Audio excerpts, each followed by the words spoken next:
А она што следува во продолжение, веќе знаете, е првиот разговор предвиден за ова утро.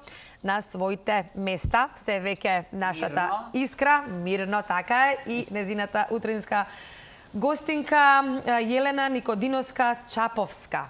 Добро утро. Имате промоција на книга Искра, така? Да. Шарен, бистар свет. Убав наслов, интересен наслов.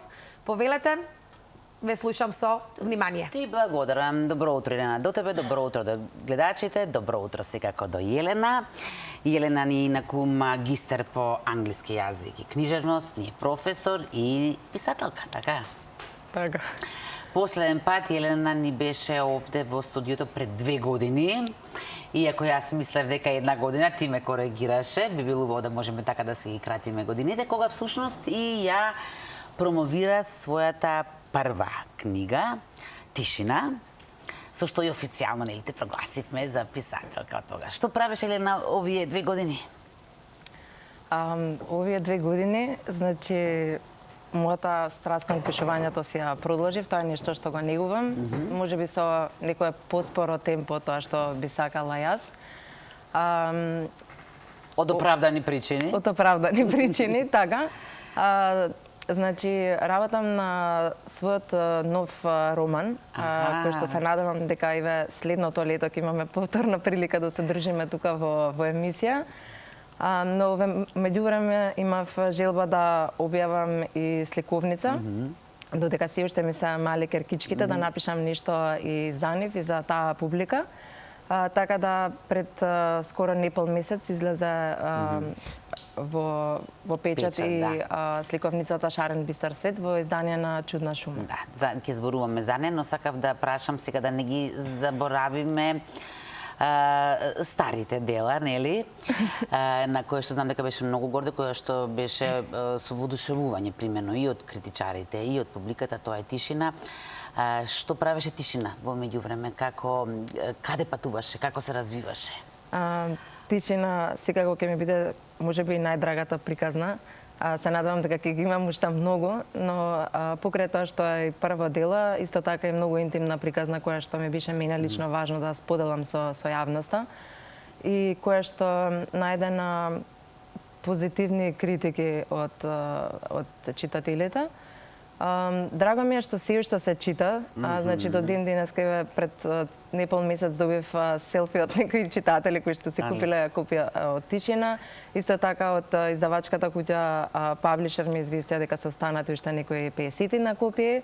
Така да тоа е добар знак, има интерес за таа приказна и секако она што ми е мене најдраго од цела таа приказна е што читателите не себично ги споделуваат своите впечатоци и импресии од книгата.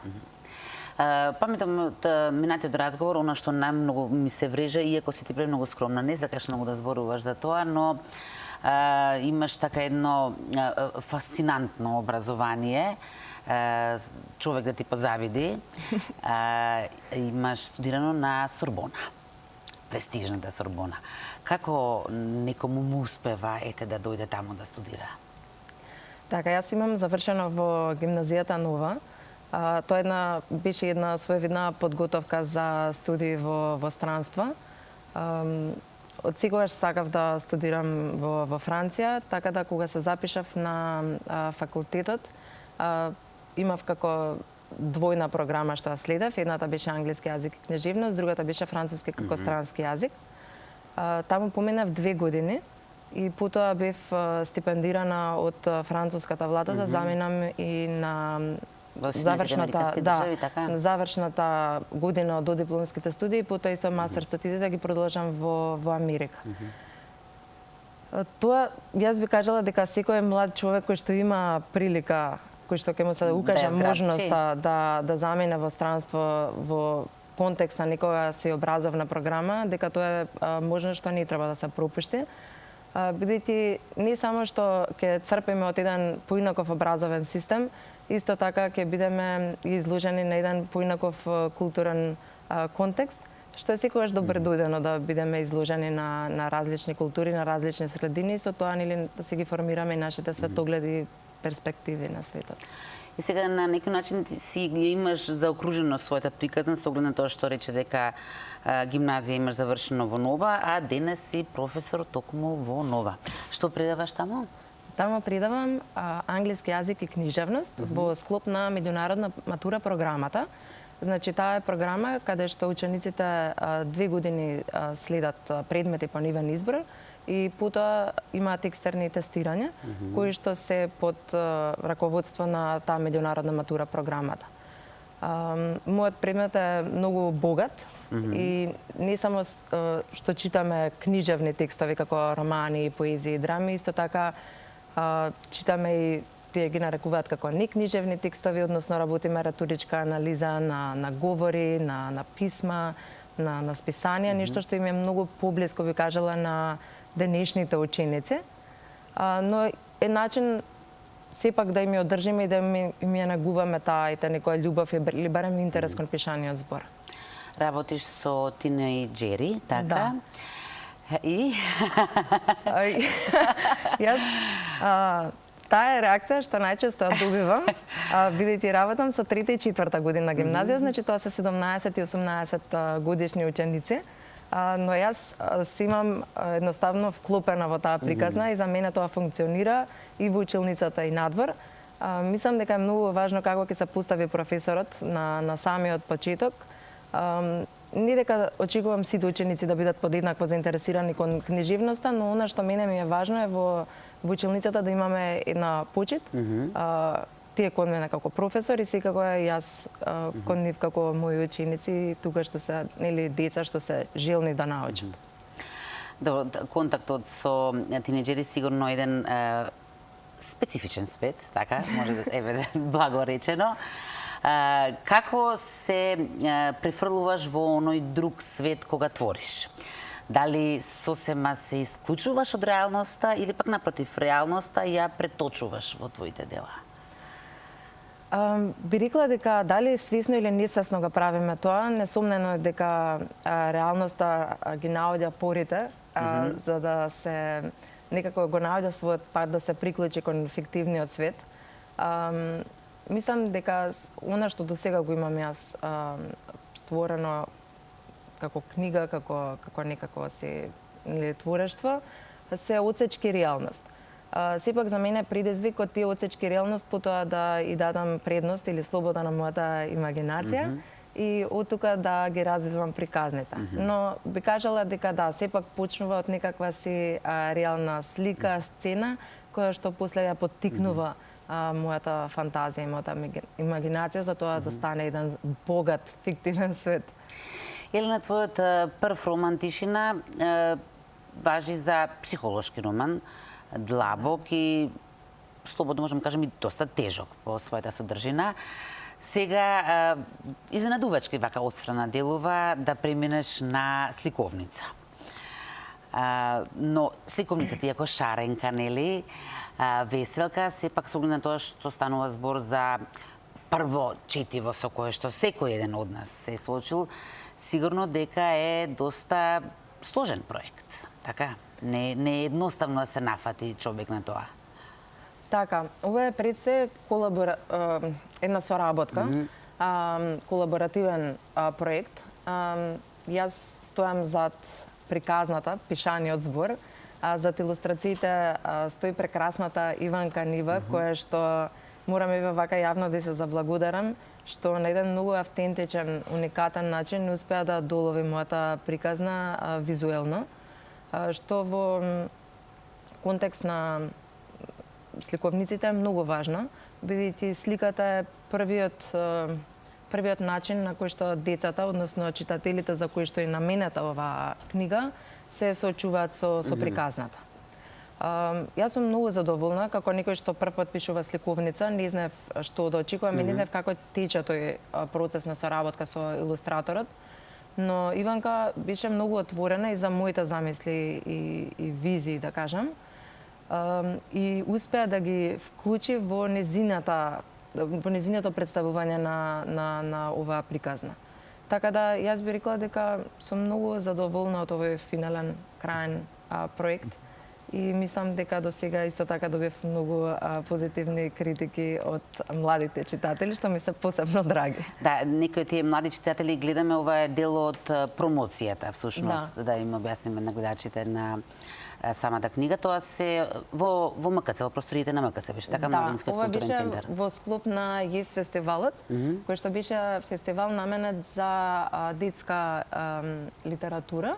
И во склоп на фестивалот исто така се одржува и работилници, каде што може дечиња да дојдат и заедно со авторите на сликовниците да изработуваат различни активности. Така да беше доста интерактивен фестивал, во кој што ние успеавме исто така да промовираме сликовницата Шарен бистар свет. Да им кажем на гледачите дека две сликовници ќе им доделиме кон крајот на разговорот. Прво да видиме за што станува збор. Ајде да започнеме од насловот.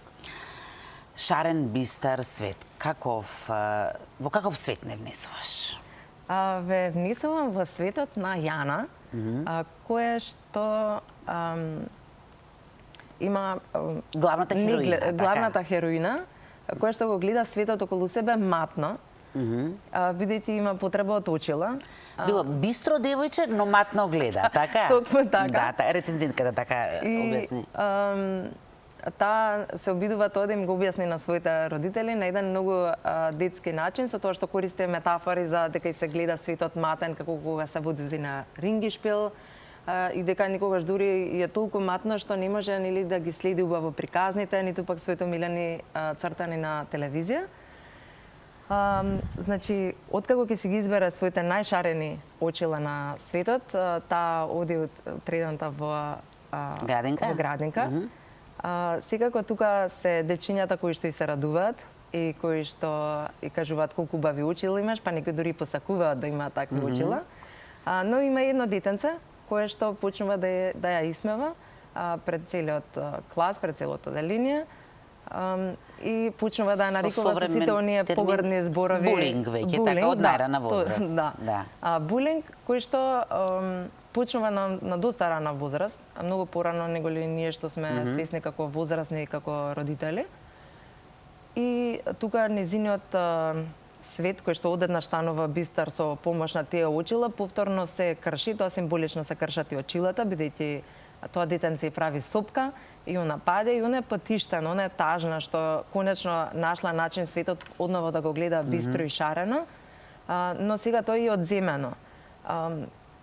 Ова е порака, значи, нели до децата, бидејќи кога се пишува за млади, има една одговорност, тоа да се напише на начин каде што ќе им пренесеме одредени пораки, одредени вредности, кои што најчесто ни треба, ние како модератори, како читатели на приказната возрастните, треба да им ги укажеме и секако, нели, они да ги усвоат, да ги применат. Исто така и порака до родителите, би рекла, бидејќи е важно да зборуваме со нашите дечиња за тоа што поминуваат они во текот на тој 8-часовен ден во градинка или на училиште, бидејќи само на тој начин ќе може ние како некоја закрила, како некоја поддршка, они што гледаат во нас, да им дадеме таков тип на заштита. Важно е да разговараат со нас за да можеме да им помогнеме и за да може исто така да им кажеме што е правилно, што е неправилно однесување, што е другарство, што е недругарство, за да можат они да ги препознаат тие работи. Но она што е другото ниво, да речеме, од оваа сликовница е, значи не само Јана што не гледа добро поради проблеми со видот, што може да се исправи со очила, но проблем е и другото дете кое што не гледа добро со срцето, така? Токму така. Така што и помош за тие деца е ова. Да, токму така. Значи, јас се одлучив, додека пишував сликовницата, сепак сакав да има и таа завршна сцена, каде што тоа другарче ќе се освести и ќе побара прошка од Јана. Тоа не го направив толку романтизирано дека Јана одма ќе го прифати извинувањето. Сепак сакав да биде на еден детски начин, каде што таа ќе биде лута, ќе биде многу лута за таа неправда. Но сепак ќе се присети на зборовите од мајка си дека е важно да дадеме втора шанса и дека важно е да простиме, со тоа што она му дава до знање дека доколку повторно ми ја направиш оваа грешка, никогаш повеќе нема да ти бидам другарка. Одлично.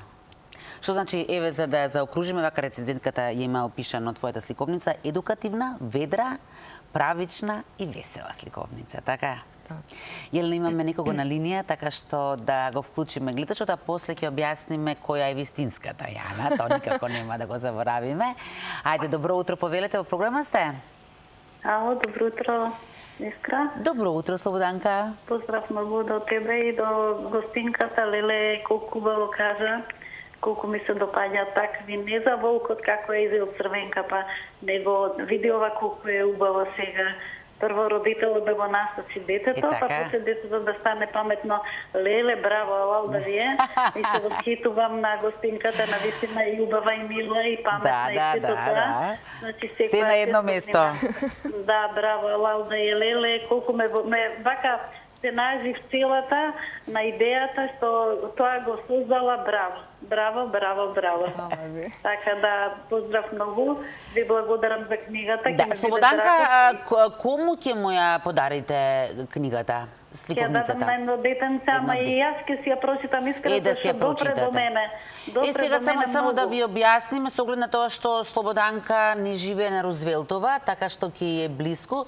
Елена ќе објасниш точно каде да ја подигнат сликовницата. И за Слободанка важи ова и за следниот гледач. Така, копија од сликовницата може да си подигнете во книжарницата на Чудна шума. Чудна шума се наоѓа во близина на Универзална сала.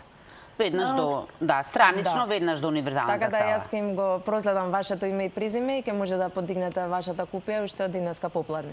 Фала ви многу и уште успех си ви посакувам многу. Навистина вакви да пишувате, навистина ќе допрат и ќе не свестат, можеби ќе ги свестат родителите, па и младите заедно со родителите нормално. Поздрав уште еднаш. Ви благодарам многу, Слободанка. Да, повторно ќе видим, си рече Јелена, најверојатно идното лето со новиот роман. Да вклучиме уште еден гледач. Нема време за уште еден гледач? Тогаш, добро, кој ќе се вклучи ќе ни кажат од режија. Она што е многу важен момент е која е вистинската Јана. Вистинската Јана или инспирацијата за това приказна е мојата... Да, две прашања во едно, така, да. Е мојата 6-годишна кирка Јана, која што на 4 годишна возраст имаше потреба, тогаш откривме дека има потреба од очила. Значи, таа ги привати очилата, бидејќи навистина светот претходно се гледал матно и со задоволство се ги носеше во градинка. Имавме една слична ваква епизода на булинг во градинка, но за среќа таа е дете што споделува работи дома и ние можевме тоа навремено да го искомуницираме и да поразговараме. Тоа беше една лекција за сите, и за неа, и за нас како родители, дека ете не секогаш сме физички присутни да го заштитиме нашето дете, но тука сме да му објасниме нели кои се, како треба да постапиме во одредена ситуација и секако да не дозволиме тоа да го замати одново незиниот бистар свет. Мене како родител искрено постоеше стравот дека ќе се створи одбивност кон очилата и дека ќе одбива да ги носи, дека нема да сака повеќе да ги носи, но секако она беше тука спремна да ме сослуша. Моите совети, советите на сопруга, дека тие се од помош и дека тие се на еден начин потребни за да функционира во светот и да го гледа бистро и шарено светот и да може да ужива и во своите сликовници, и во паркот, и да ги гледа своите цртани на телевизија. Инаку Јана самата инсистирала главниот лик да се вика Јана, така? Токму така, таа беше кумата. Најпрвен кога почнав да пишувам сликовницата, јас споделував во одредени фази, јас споделував приказната со неа. И дадов слобода таа да го избере името на главниот лик. Најпрвен таа одбра друго име, но како ја развивавме приказната, таа стануваше се повеќе заинтересирана и се уште се сеќавам вака замислено еден ден ме прашува, а сепак да се вика девојчето Јана. Размислувала она темелно на таа тема, добро. Да, и мене ми беше тоа многу симпатично, затоа што не само што го уважив незиното искуство, но таа самата сакаше да биде дел од таа приказна и на еден начин да сподели со своите другарчиња кои што дојдоа во голем број на промоцијата. Одлично. Да, го имаме и другиот гледач на линија. Добро утро, повелете. Добро утро. Добро јутро. Честитки, честитки, честитки. Фала ви благодарам. Имаме кому да му ја дадеме сликовницата? Имаме направнука Лана. Лана. А на која возраст е тоа? Не разговаравме точно, ќе ја прашам после По Елена. градинка 5 години. Ете, идеално, совршено. Важно да ги оставите вашите податоци во режија, така? Да, да. Да, и секако предпоставувам дека е пожелно заедно родителите или бабата и дедовците да ги читаат барем првиот пат со децата, така? Така, да. За да објаснуваат на многу прашања и подпрашања. Да, тоа е одлично прашање. Важно е бидејќи на таа предшколска возраст децата се уште не ги имаат усвоено вештините за читање. Ние тука сме возрастните како модератори на приказната, но мислам дека подеднакво е важно да им дадеме простор, најпрвен тие да ги погледаат сликите, за да им ја развиеме нивната имагинација, да им ја развиеме вештината исто така на визуелно читање. И исто така тука може да ги водиме низ приказната на начин што ќе ги прашаме какви заклучоци можат да донесат врз основа на илустрациите. Па потоа ние да ги надополниме тие дупки, да ги кажам, преку читање на текстуалните делчиња во сликовницата. Да, одлично. Јелена, многу ти благодарам на ова твое гостување. Еве, како што рекоа и гледачите, честитки. И те очекуваме повторно. За жал идното лето, но тоа, те чекаме. Ти благодарам, Искра.